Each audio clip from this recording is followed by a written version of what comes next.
The phone went silent for 3 seconds. Not dead. Not dropped.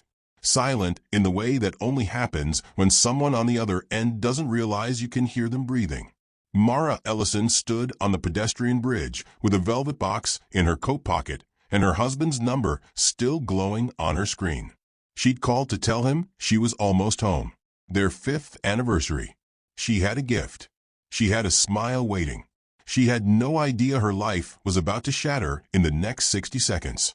Then she heard it. A woman laughing. Not polite laughter. Not background noise from a TV or a coworker passing by. This was intimate. Low. The kind of sound that only comes from someone who's just been touched in a way that makes the rest of the world disappear. "You can't keep doing this," the woman said. Her voice was warm, comfortable, like she'd said those exact words 100 times before and didn't mean any of them. "Who's going to stop me?" That was Caleb, her husband. But his voice didn't belong to her anymore. It was different, alive in a way she hadn't heard in months. Mara's hand tightened on the railing. The bridge swayed under her feet. Or maybe that was just her body forgetting how to stand. "Once the baby comes, everything changes," Caleb said. "But right now it's just us." Mara's other hand went to her stomach. Flat. Empty. She wasn't pregnant. She'd spent the last year trying, watching Caleb pull away every time the test came back negative, wondering if it was her fault their marriage felt like it was dying in slow motion. But he wasn't talking about her baby. He was talking about someone else's. The velvet box pressed into her ribs like a fist. 5 years of marriage. 5 years of believing she was loved. And somewhere across the city, her husband was building a family with a woman whose laugh Mara would never forget for as long as she lived. Hi, my wonderful friends. Welcome to Mr. William Chronicles, where powerful stories reveal life's deepest truths. Before we continue with Mara's journey, I want you to help me prove something wrong. Some people claimed that this channel won't grow, that people won't listen to these stories. But I believe these stories deserve to be heard. Help me show them that these tales matter. So do me a favor. Hit that subscribe button right now and join this family of story lovers. It helps me keep bringing you these powerful stories. Drop a comment telling me where you're watching from and what time it is. You are the heartbeat of this channel, and knowing you're out there keeps these stories alive.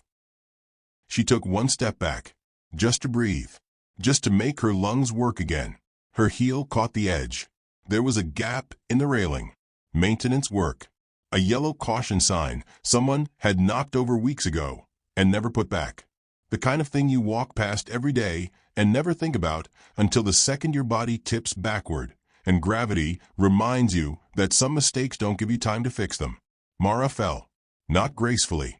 Not in slow motion like the movies. She fell the way real people fall, all panic and flailing limbs, and the kind of terror that makes your brain scream things your mouth can't say. The phone flew out of her hand. The velvet box disappeared into the dark. And then there was nothing but cold. The water hit her like a wall. Dunmore Harbor in late October. 38 degrees. The kind of cold that doesn't just shock your system, it rewrites it. Her lungs seized. Her arms went numb. She tried to scream and swallowed half the ocean instead. She couldn't see. Couldn't hear anything except the roar of water in her ears and the dull thud of her own heartbeat slowing down, shutting down, giving up. "This is how I die," she thought. "On my anniversary, with a gift in my pocket and my husband's voice still ringing in my head, talking to someone else about a future I was never part of." Then there were hands. Strong. Sure. Pulling her up, dragging her toward the surface.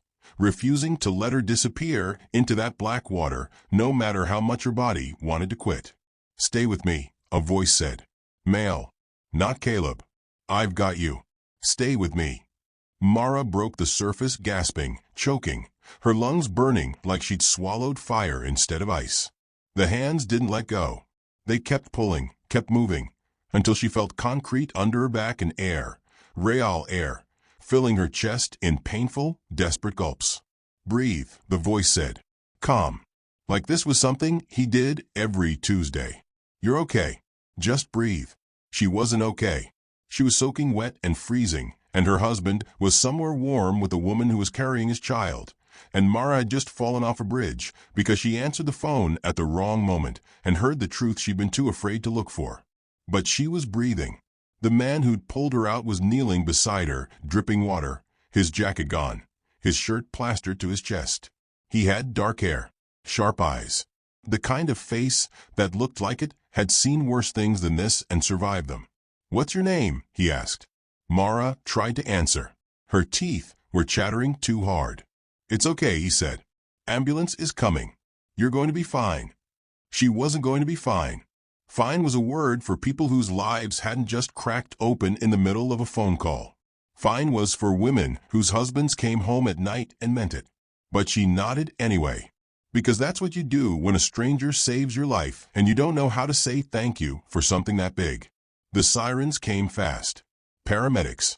Lights flashing red and blue across the water. Someone wrapped a blanket around her shoulders.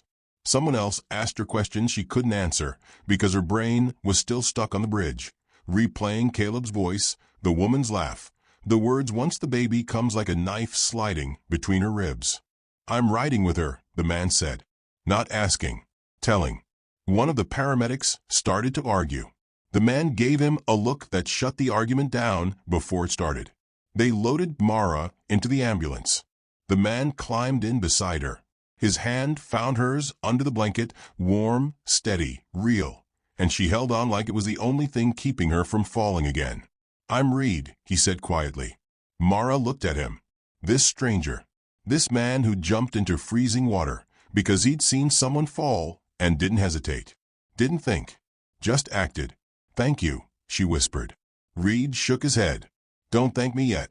The ambulance pulled away from the bridge. Mara closed her eyes and felt the world tilt under her, the same way it had when her heel caught the edge of the railing. She didn't know it yet, but that fall had just saved her life. Because if she hadn't answered the phone, if she hadn't heard what she heard, if she hadn't fallen, she would have gone home, put the watch on the counter, smiled at her husband, and spent the rest of her life believing a lie. But now she knew, and knowing changes everything.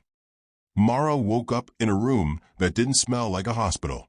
No antiseptic. No beeping machines.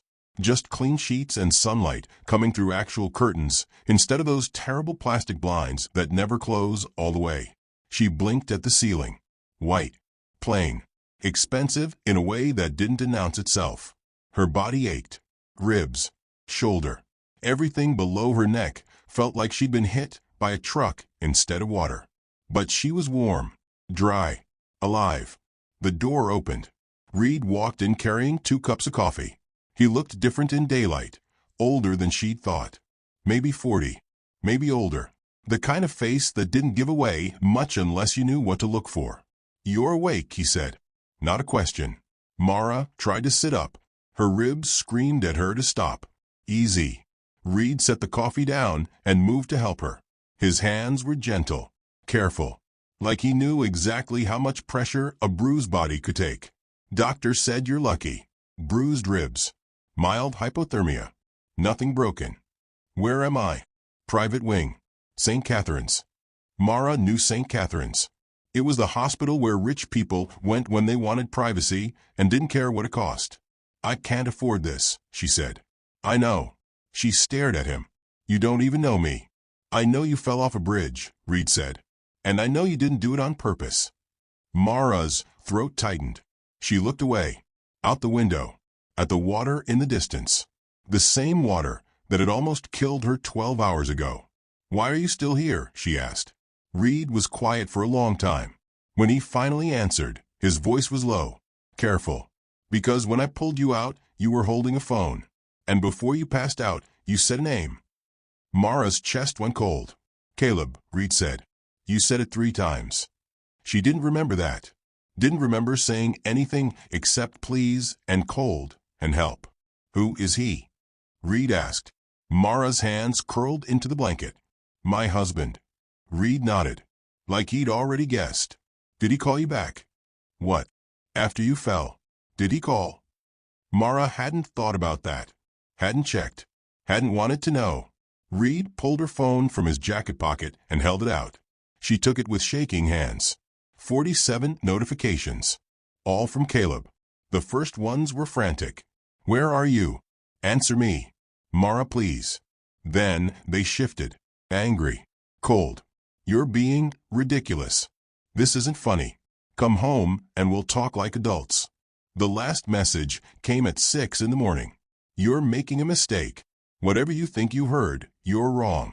Come home and we'll fix this." Fix. Like she was the broken thing. Mara read it twice. Then she blocked his number. It felt like setting fire to a bridge. Quick. Irreversible. The kind of decision you make before your brain catches up to tell you all the reasons it's stupid. Reed watched her do it. Didn't say a word. "He doesn't know you're here," Reed said after a moment. "I didn't call him. Didn't call anyone. You weren't carrying ID." "Good. Is it?" Mara looked at him. Really looked. He had the kind of eyes that didn't flinch. The kind that had seen people lie and fall apart and pretend to be fine when they were bleeding out inside. "You don't know what I heard," she said. "So tell me." And maybe it was because he'd saved her life. Or maybe it was because he was a stranger, and strangers don't carry the weight of your history on their shoulders. Or maybe she just needed to say it out loud to make it real. So she told him. The phone call. The woman's laugh. Caleb's voice. The baby. Reed didn't interrupt. Didn't offer empty comfort, or tell her she must have misunderstood. He just listened the way people do, when they actually care about what you're saying instead of waiting for their turn to talk. When she finished, he handed her one of the coffee cups. "Drink," he said. "Then we figure out what happens next." Mara took the cup. It was still hot. She wrapped both hands around it and let the warmth sink into her palms. "There's nothing to figure out," she said. He cheated. "I leave. That's it." "Is it? What else is there?" Reed leaned back in his chair. "You fell off a bridge last night. You almost died. And the first thing your husband did when you didn't answer wasn't panic. It was anger." Mara's stomach twisted. "That tells me something," Reed said quietly. "And I'm guessing it tells you something too." She didn't want to think about it. Didn't want to look at the shape of what Reed was suggesting, because once she saw it, she couldn't unsee it. "I have people," Reed said. "Good people. The kind who know how to find things other people want to keep hidden. I don't need." "Yes, you do." The certainty in his voice stopped her cold. "Because men who get angry when they're caught," Reed said. "They don't just cheat. They plan. And if your husband was planning something, you need to know what it is before you walk away." Mara's hand shook. Coffee sloshed over the rim of the cup. She set it down before she dropped it. "Why do you care?" she asked. "You don't know me. You don't owe me anything." Reed was quiet for a long time. When he spoke again, his voice was different. Softer. Like he was talking to someone who wasn't in the room anymore. "Because 5 years ago, someone I cared about fell. And I wasn't there to catch her." Mara looked at him. At the way his jaw tightened.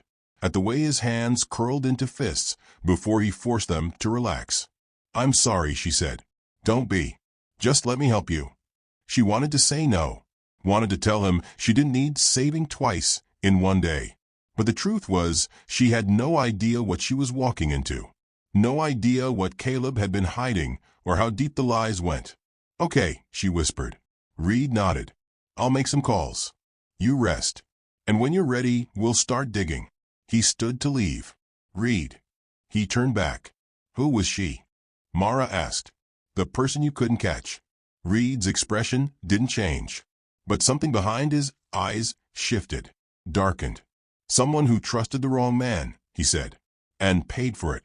Then he walked out, leaving Mara alone with her coffee and the 47 messages she'd never read again.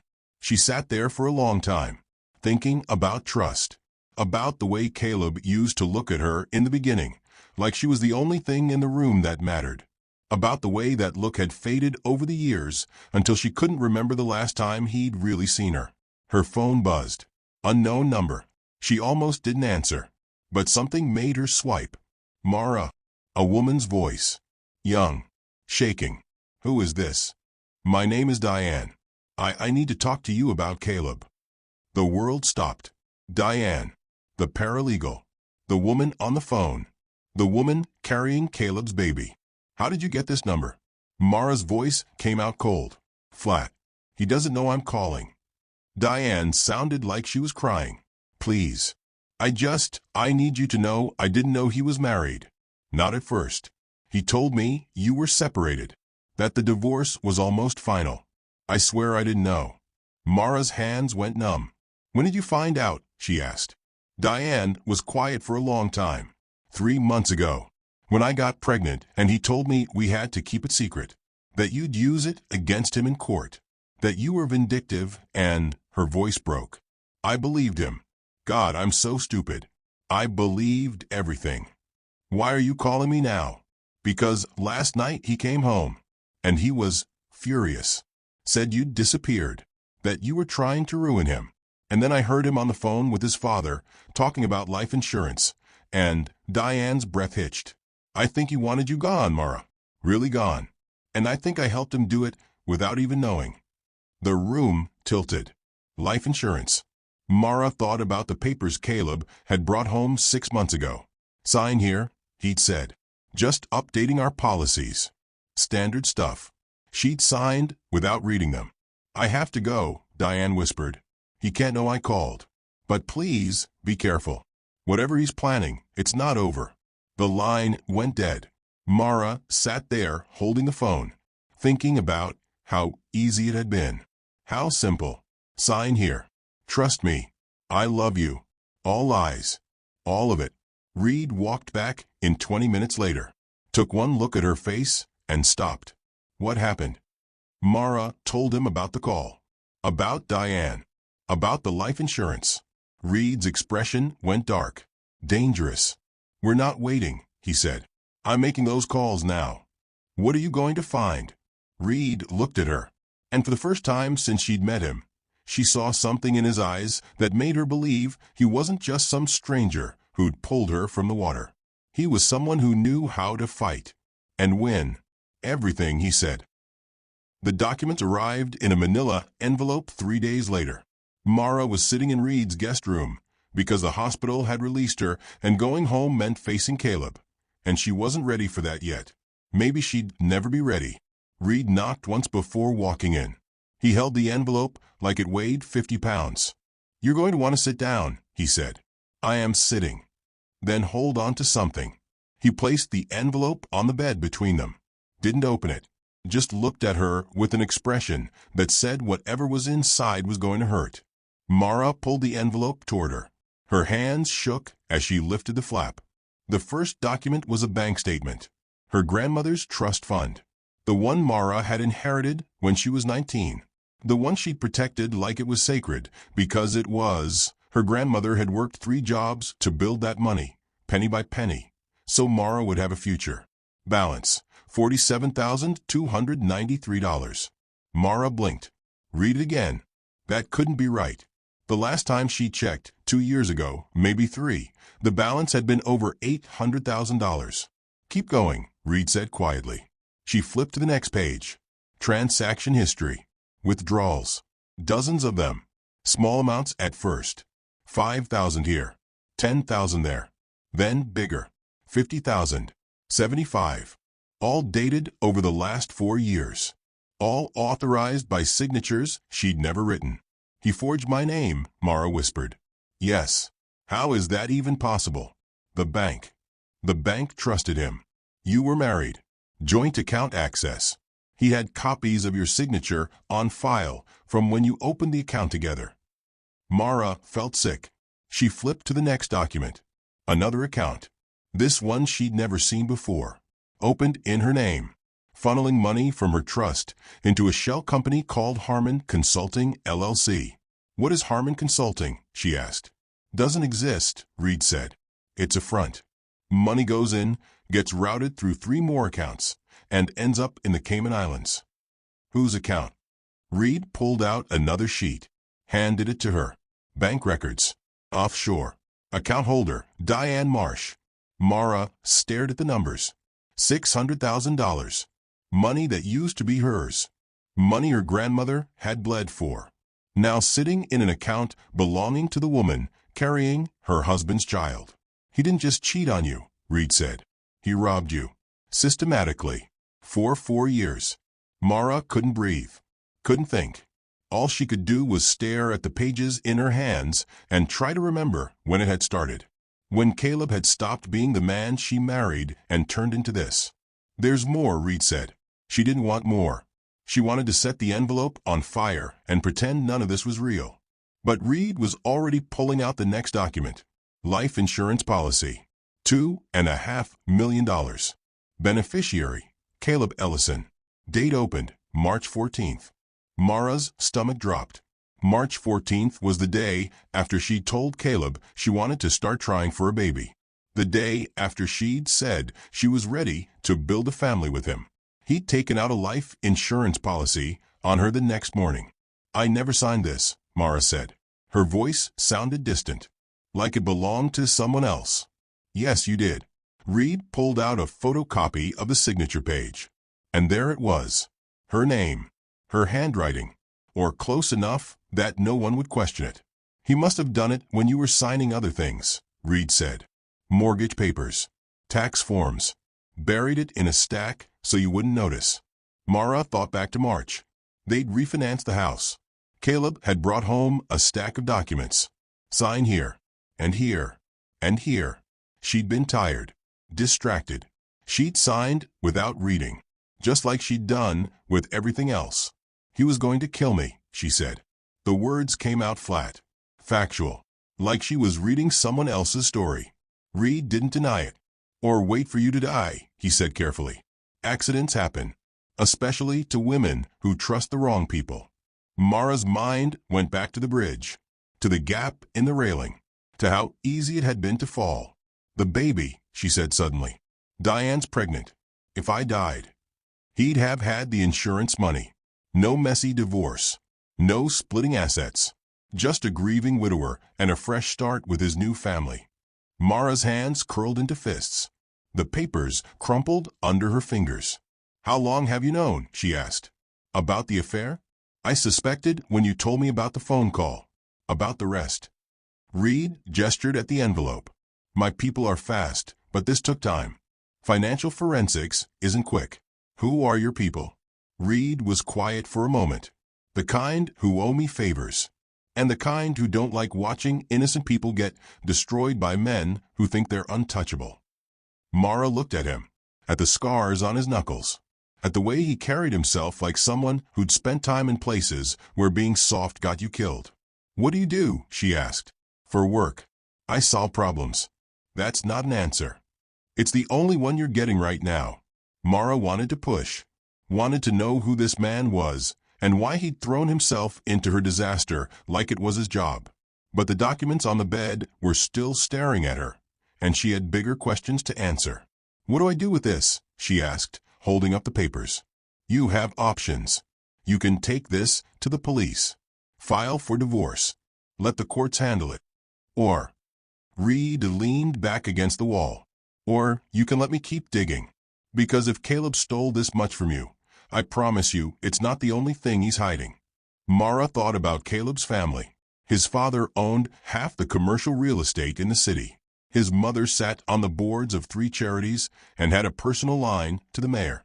They had money, connections, the kind of power that made problems disappear. If I go after him, they'll destroy me, Mara said. Probably. Then why would I do it? Reed pushed off the wall, walked to the window, stared out at the city like he was calculating something in his head. Because right now, they think you're broken, he said. They think you'll crawl into a corner and lick your wounds and let them win. And if you do that, he turned to look at her, they'll do this to someone else. Maybe Diane. Maybe the next woman Caleb marries after her. Men like him don't stop. They just get better at hiding it. Mara's throat tightened. She thought about Diane's voice on the phone. Young. Scared. Realizing too late that she'd been played. She thought about her grandmother. Working 3 jobs. Saving every dollar so Mara could have a life that didn't require breaking your back just to survive. She thought about the bridge. The fall. The cold water. How close she'd come to disappearing forever while Caleb waited on the other side with a check For $2.5 million. How deep can you dig? She asked. Reed smiled. It wasn't a nice smile. It was the kind that belonged to someone who'd been waiting for permission to do damage. As deep as you want. Then dig. Reed nodded. You'll need a lawyer. A good one. I don't know any lawyers. I do. He pulled out his phone. Sent a text. Her name is Patricia Keene. She specializes in cases like this. High asset, divorce, financial fraud. She doesn't lose. How much does she cost? Don't worry about it. Reed. I said don't worry about it. Mara stared at him. This man who'd pulled her from the water, who'd paid for her hospital room, who was now hiring lawyers and investigators and refusing to let her sink. Why are you doing this? She asked. Really? Reed was quiet for a long time. When he finally spoke, his voice was softer than she'd ever heard it. Because someone should have done it for her. The woman he couldn't catch. The one who trusted the wrong man. Mara wanted to ask more. Wanted to know the whole story. But Reed's expression had closed off again, and she knew better than to push. Thank you, she said instead. Reed shook his head. Thank me when it's over. 2 hours later, Patricia Keene walked into the guest room like she owned the building. She was 50. Sharp suit. Sharper eyes.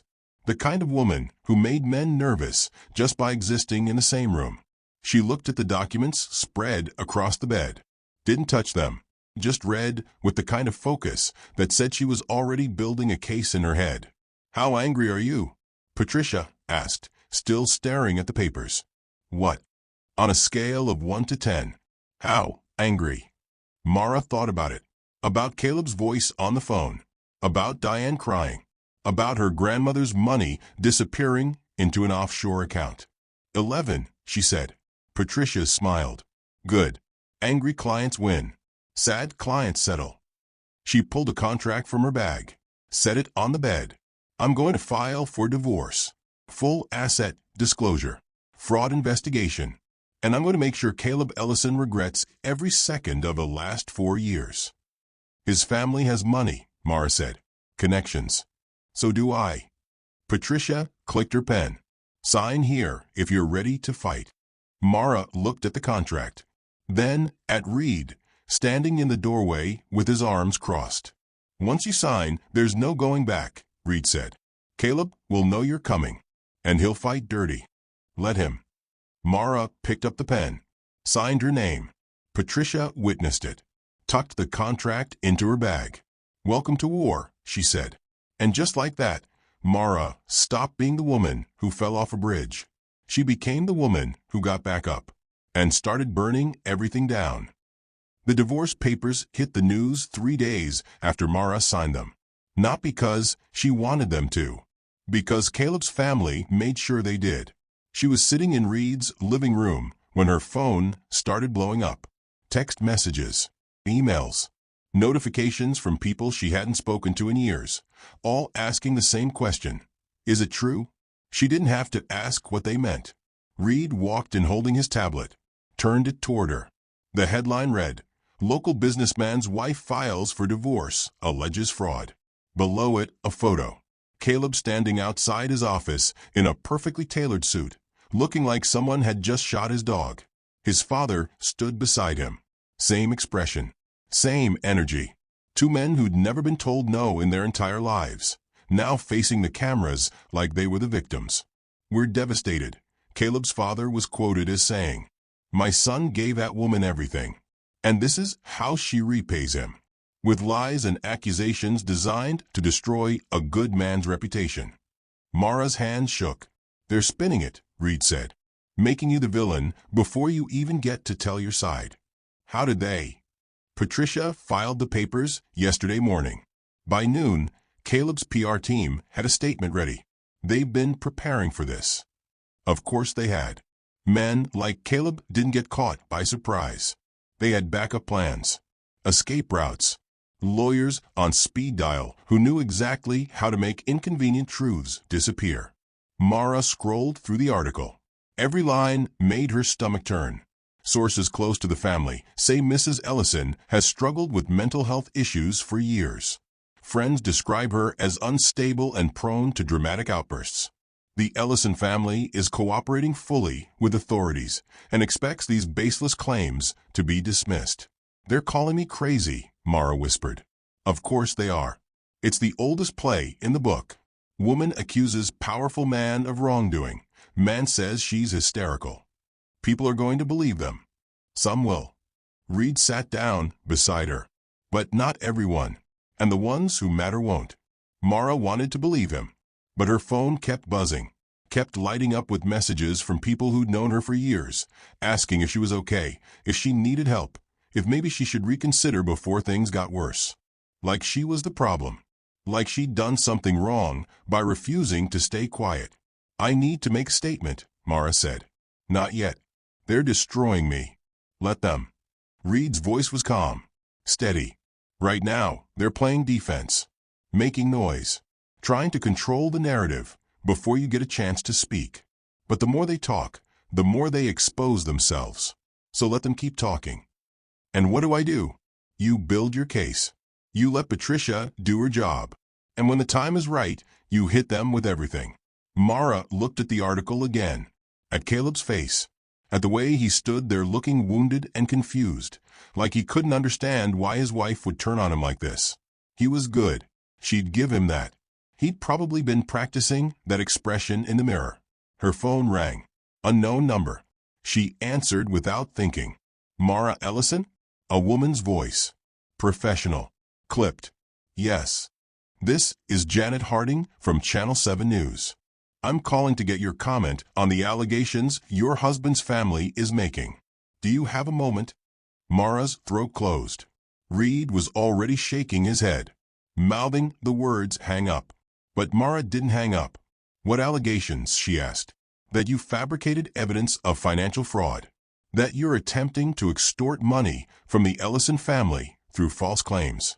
Would you like to respond? Mara's vision went red. Off the record, she said. I'm sorry. Turn off your recorder. Off the record. There was a pause. Then a click. Okay, Janet said. Off the record. Caleb Ellison stole $800,000 from my grandmother's trust fund. He forged my signature. He opened offshore accounts in my name. And 3 days before I found out, he took out a life insurance policy on me worth $2.5 million. Mara's voice was shaking now. So no, I didn't fabricate anything. And when this goes to court, I'm going to prove every single word. Silence on the other end. Can I quote you on that? Janet asked quietly. No, because I'm not ready to go on record yet. But when I am, you'll be the first call I make. I'll hold you to that. Mara hung up. Reed was staring at her. What, she said. That was risky. I don't care. You should. Reporters talk. Even off the record. Good. Let them talk. I'm tired of being quiet. Reed studied her for a long moment. Then he smiled. You're learning. The war escalated fast after that.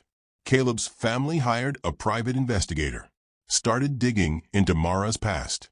Looking for anything they could use. Old boyfriends. College mistakes. Anything that could paint her as unstable or vindictive or untrustworthy. They found nothing. Because there was nothing to find. But that didn't stop them from trying. Patricia filed motions. Discovery requests. Demanded full financial records from Caleb's accounts. His business. His family's holdings. The Ellisons fought back. Filed counter motions. Claimed spousal privilege. Delayed. Stalled. Buried Patricia's team in paperwork designed to drain Mara's resources until she gave up. But Mara wasn't paying for Patricia. Reed was. And Reed had deeper pockets than Caleb's family realized. 2 weeks into the fight, Diane called again. Mara almost didn't answer. But something made her pick up. He knows I called you, Diane said. No greeting. Just panic. He found the call log. He's furious. Are you safe? I don't know. He hasn't touched me, but Diane's voice cracked. He's different now. Colder. He looks at me like I'm a problem he needs to solve. Mara's chest tightened. Get out. Pack a bag and leave. I can't. I don't have anywhere to go. My family disowned me when they found out about the baby. Then come here. Silence. What? Diane whispered. I'm serious. You're carrying his child. That makes you leverage. And if he's looking at you like a problem, you're not safe. Why would you help me? I'm the reason. You're not the reason, Mara said. Caleb is. And if we're going to stop him, we need to stop blaming ourselves and start working together. Diane was crying now. Where are you? Mara gave her the address. Reed, who'd been listening from the kitchen, raised an eyebrow. You sure about this? He asked after she hung up. No. But she's a kid. And she's pregnant. And Caleb is a liar who manipulates people into doing what he wants. She didn't ask for this any more than I did. Reed nodded slowly. She shows up, we keep her away from windows. No social media. No phone calls except on burners. You think he'd come after her? I think desperate men do desperate things. And Caleb just lost control of his mistress. That makes him dangerous. Diane arrived 2 hours later. She looked younger than Mara expected. 25 maybe. Blonde hair pulled into a messy ponytail. Eyes red from crying. 5 months pregnant and terrified. Mara opened the door. They stared at each other. I'm sorry, Diane said. For everything. Don't be sorry. Just tell me everything you know. They sat in the living room. Reed made coffee. Diane talked. She told them about the offshore accounts. About how Caleb had asked her to open them in her name. Told her it was for tax purposes. Perfectly legal. Nothing to worry about. She told them about the life insurance policy.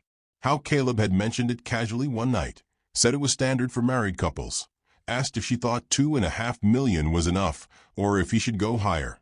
She told them about the arguments. The nights Caleb came home angry, talking about Mara, like she was some obstacle in his way instead of his wife. And then she told them the part that made Mara's blood run cold. He has another policy, Diane said quietly. On me. $3 million. He opened it last month.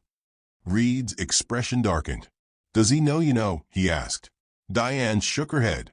I found the paperwork in his office. He doesn't know I saw it. Mara leaned forward. Diane, listen to me. You're not going back there. I have to. If I disappear, he'll what? Come after you? Let him. We'll be ready. Diane looked at Mara like she'd just suggested jumping off a bridge. You don't understand. His family. I know exactly what his family is capable of, Mara said. But you know what they're not capable of? Winning a fight when the evidence is against them. Reed pulled out his phone. Made a call. Spoke in low tones Mara couldn't hear. When he hung up, he looked at Diane. You're staying here. My security team is going to sweep your apartment tonight.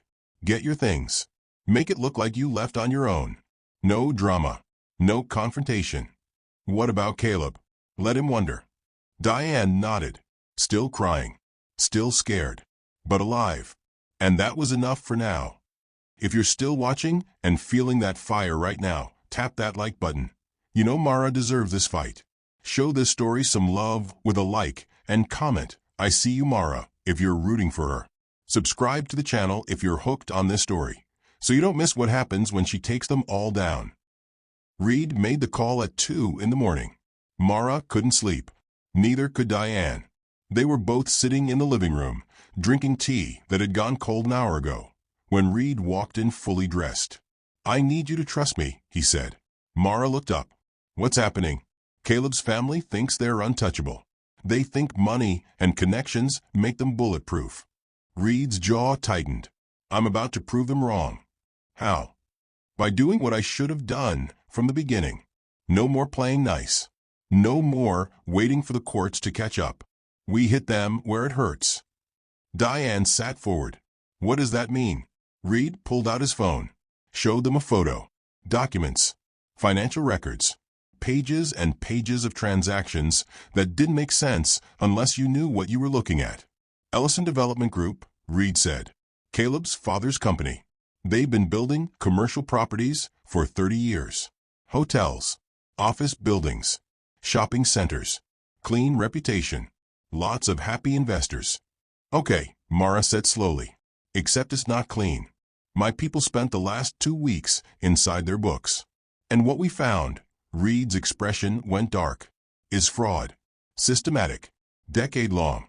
The kind that sends people to prison. Mara's heart started pounding. What kind of fraud? The expensive kind. They've been overbilling clients by 20 to 30% on every project. Falsifying inspection reports. Using substandard materials and pocketing the difference. There's a hotel in Denver that was supposed to be built to withstand earthquakes. Guess what? It's not. Because they used cheaper concrete and bribed the inspectors to sign off anyway. Diane's hand went to her mouth. How many buildings? Mara asked. 43. Across 6 states. All of them cutting corners. All of them dangerous. And all of them certified safe by inspectors who were paid to look the other way. Mara felt sick. People could die. People could have already died. We're still checking. Reed put the phone away. The point is, Caleb's family built their empire on lies. And tomorrow morning, every major outlet in the country is going to know about it. You're going public? I'm handing this to the SEC, the FBI, every regulatory agency that'll listen. And I'm making sure the press gets copies too. Reed looked at Mara. This is going to destroy them. Completely. Their business. Their reputation. Everything. Mara should have felt satisfied. Should have felt like justice was finally coming. But all she felt was cold. They'll know it came from me, she said. They'll suspect. They won't be able to prove it. They'll come after me anyway. Let them try. Reed's voice was steel. I've been holding back because you weren't ready. But you are now. So I'm asking you one more time. Do you want me to do this? Mara thought about her grandmother. About the trust fund that had been stolen. About the life insurance policies. About Diane sitting across from her, 5 months pregnant and terrified of the man who was supposed to love her. She thought about the bridge, the fall, the freezing water, how close she'd come to being just another tragic accident that Caleb would have cried about at her funeral before cashing the check. Do it, Mara said. Reed nodded, made another call, spoke 3 words, it's time. Go. Then he hung up and looked at both of them. By tomorrow afternoon, the Ellisons won't have time to think about either of you. They'll be too busy trying to save themselves. He was right. The story broke at 6 a.m. Federal investigation launched into Ellison Development Group. Decades of alleged fraud, bribery, and safety violations. Mara watched it unfold on every news channel. Reed's people had timed it perfectly. Documents leaked to 3 different outlets simultaneously. Too coordinated to ignore. Too detailed to dismiss as rumors. By 8 a.m., the FBI had issued a statement confirming the investigation. By 9, investors were pulling out. Stock prices were crashing. Clients were filing lawsuits. By 10, Caleb's father was on television, looking 20 years older than he had a week ago, insisting this was all a misunderstanding. A vendetta by jealous competitors. Nothing illegal had occurred. No one believed him. At noon, Mara's phone rang. Caleb. She'd unblocked him that morning, just to see what he'd do. She answered. You did this. His voice was shaking. Not with sadness. With rage. I didn't do anything. Don't lie to me. This is you. You, and whoever you're working with. You're trying to destroy my family because you're bitter and... Your family destroyed themselves, Mara said. I just made sure people found out about it. You have no idea what you've done. I know exactly what I've done. Caleb was breathing hard now. This isn't over, Mara. You think you've won, but you haven't. My father has lawyers. Connections. We'll fight this. And when we do, I'm going to make sure everyone knows what kind of person you really are. Go ahead. Tell them. Mara's voice was calm. I scold. Tell them I'm the woman who figured out her husband was stealing from her. Tell them I'm the woman who survived a fall that should have killed her. Tell them I'm the woman who refused to stay quiet when you tried to bury me. Silence. You don't get to win, Caleb said quietly. I won't let you. You don't have a choice anymore. She hung up. Reed was standing in the doorway. How do you feel? Scared. Good. Fear keeps you sharp. What happens now? Now we wait. The investigation will take months. But the damage is done. Investors are gone. Projects are stalled. The Ellisons are bleeding money faster than they can stop it. Diane walked in, pale. I just got a call from Caleb's mother. Mara's stomach dropped. What did she say? That this is my fault. That I corrupted her son. That if I don't convince you to drop the divorce and make this all go away, she'll make sure I never see my baby. Reed's expression went lethal. She threatened you? She said she has resources. That she'll prove I'm unfit. That she'll take the baby the second it's born, and I'll never. Diane's voice broke. Mara stood up, walked over, put her hands on Diane's shoulders. Listen to me. She's desperate. Desperate people make threats they can't follow through on. And she's not taking your baby. Not now. Not ever. How do you know? Because Reed has resources too. And unlike her, we actually use them. Reed pulled out his phone again. Made another call. I need a family lawyer, he said. Best one you know. Custody specialist. Someone who eats people like the Ellisons for breakfast. He listened, nodded, hung up. Her name is Monica Reyes. She's handled cases against families with 10 times the Ellisons' money and won every single one. She'll meet with you tomorrow. Diane was crying again. Why are you doing this? Both of you. I'm nobody. You're not nobody, Mara said. You're the woman carrying evidence that Caleb is a liar. And you're the woman who called me when you could have stayed silent. That makes you someone worth protecting. The next 48 hours move fast. The FBI raided Ellison Development Group's headquarters. Seized computers, files, hard drives, everything. 3 senior executives resigned. Caleb's father suffered what his PR team called exhaustion, but what everyone else knew was a nervous breakdown. And Caleb himself went silent. No more press conferences. No more interviews. Just lawyers and closed-door meetings and the slow public collapse of everything his family had built. Patricia called on day 3. We just got notice, she said. Caleb's legal team wants to settle. Mara's breath caught. What? They're offering full restitution of the trust fund, plus damages, plus legal fees, in exchange for you dropping the fraud charges and agreeing to a quiet divorce. How much? $1.2 million. Mara sat down. $1.2 million. More than her grandmother's trust had been worth before Caleb started stealing from it. Enough to start over. Enough to disappear if she wanted to. What do you think I should do? Mara asked. Patricia was quiet for a moment. Honestly, I think you should take it. You've won. His family is destroyed. His reputation is gone. And if you take this to trial, it'll drag on for years. You'll spend every day reliving what he did to you. Is that really what you want? Mara thought about it. Thought about sitting in a courtroom, watching Caleb's lawyers try to make her look unstable, watching his family throw money at the problem until it went away.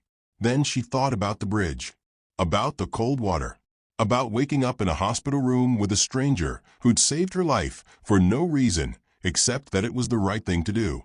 No, Mara said. I don't want a trial. So you'll take the settlement? I'll take the money. But I'm not dropping the fraud charges. Those stay. I want him investigated. I want everyone to know what he did. Patricia laughed.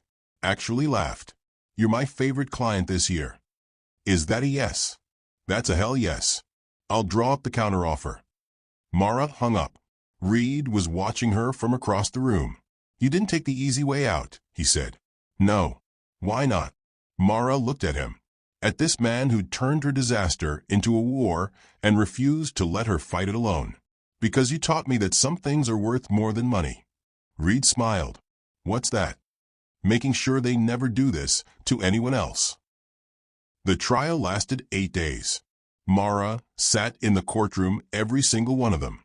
Front row, where Caleb couldn't avoid seeing her. He looked different now. Thinner. Older. The kind of tired that comes from realizing you've lost before the fight even starts. His lawyers tried everything. Claimed the signatures were authentic. Claimed Mara had known about the offshore accounts. Claimed she was bitter and vindictive and making everything up because she couldn't handle being left for someone younger. Patricia tore them apart. She brought in handwriting experts who proved the signatures were forged. She brought in bank records that showed Mara had never accessed the accounts. She brought in Diane, who testified about the life insurance policies and the night Caleb had come home talking about problems that needed to be solved. The jury didn't take long. Guilty on all counts: wire fraud, identity theft, forgery, conspiracy to commit insurance fraud. The judge gave him 12 years. Caleb's mother screamed. His father just sat there, staring at nothing. And Caleb himself looked at Mara one last time before they led him away. She didn't look away, didn't flinch, just watched him disappear through the doors the same way he'd tried to make her disappear. Patricia hugged her outside the courthouse. "You did it," she said. "We did it." "No, you did. I've had clients who would have taken the settlement and run. But you stayed. You fought. And you won." Mara nodded. But winning didn't feel the way she thought it would. It didn't feel like fireworks or triumph or satisfaction. It felt quiet, like closing a door on a room you'd been trapped in for years and finally being able to breathe. Reed was waiting by the car. He didn't say congratulations, didn't ask how she felt, just opened the door and let her sit in silence the whole drive back. When they got to his house, because she was still staying there, still not ready to go back to the home she'd shared with Caleb, Diane was waiting on the porch. She'd had the baby 2 weeks earlier. A girl. Healthy. Beautiful. Nothing like her father. "How'd it go?" Diane asked. 12 years. Diane closed her eyes. "Good." They went inside, made tea, sat in the living room where they'd spent the last 6 months planning and preparing and learning how to survive together. "What happens now?" Diane asked. Mara looked at her. This girl who'd been a stranger 6 months ago. This girl who'd been manipulated and used and almost destroyed by the same man who tried to destroy Mara. "You go home," Mara said. "You raise your daughter. You build a life that's yours." "What about you?" Mara didn't have an answer yet. Reed walked in carrying a folder. "One last thing," he said. He set it on the table between them. Mara opened it. Settlement check. $1.2 million. Made out to her. But underneath it was something else. A deed. Property. Commercial. Downtown location. Currently vacant. "What is this?" Mara asked. The building Caleb's father was going to develop before the investigation shut everything down. The bank seized it. Put it up for auction. I bought it. "Why?" "Because you need something to build. And I need a partner." Mara stared at him. "A partner for what?" Reed sat down. "I've spent 20 years solving other people's problems, cleaning up messes, fixing things that should have been fixed a long time ago. And I'm tired of watching good people get destroyed by bad ones. So what are you suggesting?" "A foundation. Legal aid for people who can't afford lawyers like Patricia. Financial forensics for victims of fraud. Resources for women trying to escape men like Caleb." Reed looked at her. "You've been through it. You know what it takes to survive. So help me build something that makes sure other people don't have to fight alone." Mara's throat tightened. "You want me to work with you?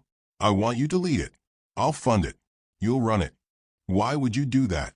Reed was quiet for a long time. When he spoke, his voice was softer than she'd ever heard it. "Because 5 years ago, someone I loved needed help. And I wasn't there. I was too late. By the time I figured out what was happening, she was gone." He paused. Her name was Grace. And the man she trusted destroyed her before anyone could stop him. Mara felt tears burning behind her eyes. "I'm sorry," she whispered. "Don't be. Just make sure what happened to her doesn't happen to anyone else." Mara looked at the deed, at the address, at the future sitting in front of her like a gift she didn't know she deserved. "Okay," she said. "Let's build it." 3 months later, the foundation opened. They called it Second Chances. The building was renovated. Clean. Bright. Nothing like the cold corporate offices Caleb's father would have built. Mara hired a team. Lawyers. Investigators. Counselors. People who understood what it meant to survive something that should have killed you. Diane worked there too, running the childcare program, making sure women who needed help didn't have to choose between safety and their kids. And Reed stayed in the background, funding, supporting, never asking for credit. On opening day, Mara stood in the lobby and looked around at what they'd built. It wasn't revenge. It wasn't about destroying Caleb or his family or anyone else. It was about making sure the next woman who fell had someone waiting to catch her. A reporter from Channel 7 showed up. Janet Harding, the same one who'd called Mara 6 months ago asking for a comment. "You said I'd be your first call when you were ready to talk," Janet said. Mara smiled. "I did." They did the interview in the conference room. Janet asked about the trial, about Caleb, about how it felt to win. And Mara told her the truth. "It doesn't feel like winning," she said. "It feels like surviving. And there's a difference." "What's the difference?" "Winning means you beat someone. Surviving means you refuse to let them beat you. And that's harder, because it means you have to keep going even when everything in you wants to quit." Janet nodded. "What would you say to other women going through something similar?" Mara thought about it. About the bridge. About the cold water. About waking up in a hospital room with a stranger who decided she was worth saving. "I'd say you're not alone, even when it feels like you are. Even when everyone tells you to stay quiet or settle or forgive and move on. You're not alone. And if you need help, ask for it. Because somewhere out there, someone is waiting to catch you." The interview aired that night. By morning, Second Chances had 50 new calls. By the end of the week, they had 200. Women who'd been stolen from, lied to, hurt by men who thought they'd get away with it. And Mara helped every single one. 1 year later, she stood on the pedestrian bridge. The gap in the railing had been fixed. The caution sign was gone. Everything looked normal, safe, like nothing had ever happened there. But Mara knew better. She knew that some falls change you, break you open, force you to decide who you're going to be when you come back up. Reed found her there. He didn't say anything, just stood beside her, looking out at the water. "Do you regret it?" he asked finally. "Which part?" "Any of it." Mara thought about Caleb, about the 5 years she'd spent believing a lie, about the money and the betrayal and the cold water. "No," she said. "Because if none of it happened, I wouldn't be here. And neither would all those women we've helped." Reed nodded. "Grace would have liked you. I wish I could have met her." "Me too." They stood there in silence, watching the city wake up, watching people cross the bridge like it was just another Tuesday, like nothing extraordinary had ever happened there. But Mara knew the truth. Extraordinary things happen in ordinary places all the time. You just have to survive long enough to see them. She turned to Reed. "Thank you. For everything." "You don't have to thank me." "Yes, I do. You saved my life." Reed shook his head. "No. I pulled you out of the water. You saved your own life. Everything that came after, that was all you." Mara smiled. And for the first time in a year, it didn't hurt. They walked off the bridge together, back toward the foundation, back toward the work that was waiting, back toward the women who needed someone to believe them when everyone else called them crazy. Mara didn't know what the future held, but she knew one thing for certain. She was done falling, and she was never going to stop catching others. If you enjoyed this story, don't forget to like. It really helps the channel grow. Drop a comment telling us where you're watching from and your favorite moment in the story.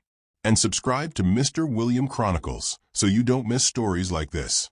We tell stories about people who turned their pain into power, and trust me, there are more coming. See you in the next one.